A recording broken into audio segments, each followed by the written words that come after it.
Zee 24 तास एक पाऊल पुढे। ट्रकच्या अपघातात पाय गमवावा लागलेल्या एका मूकबधीर मुलाला तब्बल 42 वर्षांनी न्याय मिळाल्याची घटना अंबरनाथमध्ये घडली।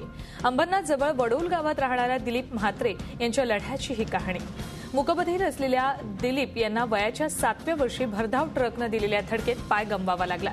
आधीच मूकबधीर असलेल्या दिलीप यांचा पायही काळानं हिरावून नेल्यानं त्याला चालणंही कठीण झालं होतं। मात्र तरीही दिलीप आणि त्यांचे कुटुंबीय डगमगले नाहीत। ट्रक चालक आणि विमा कंपनीविरोधात त्यांनी लढा दिला। तब्बल 42 वर्षांनंतर त्यांच्या या लढ्याला यश आलं आणि वाहन अपघात दावा लवादानं त्यांना भरपाई देण्याचे आदेश दिले। उशिरा का होईना आम्हाला न्याय मिळाला अशी भावना दिलीप म्हात्रे यांच्या कुटुंबियांनी व्यक्त केली आहे। ही घटना यांना न्याय मिळालाय। एकतर आधीच मूकबधीर असलेल्या आपल्या मुलाला ट्रकच्या अपघातात पाय सुद्धा गमवावा लागल्यानं कुटुंबीय हताश तर झाले होते, पण हा लढा त्यांनी अखेर लढला। 13 साल के बाद हमने केस लगाया, तभी हमको कोर्ट ने अभी निर्णय दिया। 40 साल के बाद निर्णय दिया, अभी हम बहुत खुश हैं। वकिलाने सांगितलं की आपला निर्णय लागतो, निर्णय लागतो न्याय मिळेल आपल्याला। आपल्यासोबत आमचे प्रतिनिधी चंद्रशेखर भुयार आहेत, त्यांच्याशी या संदर्भात आपण चर्चा करूयात। चंद्रशेखर, 42 वर्ष लढा दिलेला आहे, ही अशी घटना अलहिदाच म्हणावी लागेल, पण काय एकंदरीत या संपूर्ण कुटुंबियांची भावना आहे आणि आसपासच्या परिसरातल्या लोकांचं काय म्हणणं आहे? सुवर्ण आजूबाजूच्या परिसराचं किंवा त्या म्हात्रे कुटुंबियाची भावना ही संमिश्र आहे। 40 वर्षाने का न होईना की आम्हाला न्याय मिळालेला आहे आणि आज जे कुटुंब आहे अतिशय दुरावस्थेत आहे आणि अतिशय गरीब अवस्थेत हे कुटुंब जगत आहे।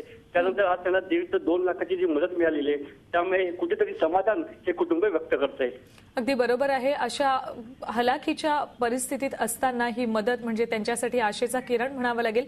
आणि दुसरी गोष्ट म्हणजे जे अशा पद्धतीने लढा देत आहेत त्यांच्यासाठी सुद्धा ही एक घटना चांगली आणि त्यांच्यासाठी सुद्धा आशेचा किरण म्हणावा लागेल, कारण यातूनच त्यांना सुद्धा आपला लढा लढण्यासाठी हुरूप येणार आहे। धन्यवाद चंद्रशेखर या संपूर्ण माहितीबद्दल।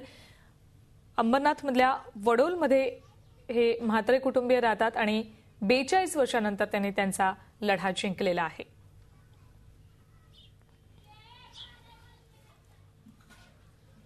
अंबरनाथ इथल्या वडोल गावातील दिलीप म्हात्रे हे अंबरनाथ नगर परिषदेच्या शाळेत शिकत होते। जन्मापासूनच मूकबधीर असलेल्या दिलीप यांना 16 डिसेंबर 1970ला आपल्या शाळकरी मित्रांसोबत खेळत असताना एका ट्रकनं उडवलं। त्यात दिलीप यांना डावा पाय गमवावा लागला होता।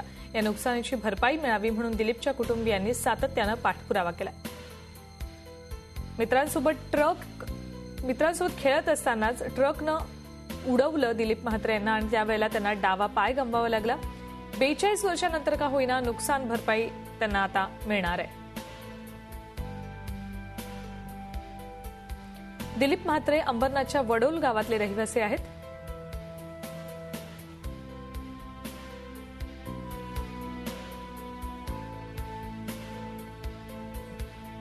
दिलीप म्हात्रे हे जन्मापासूनच मूकबधीर आहेत। 16 डिसेंबर 1970 रोजी दिलीप म्हात्रेंना अपघात झाला होता। झी 24 तास एक पाऊल पुढे।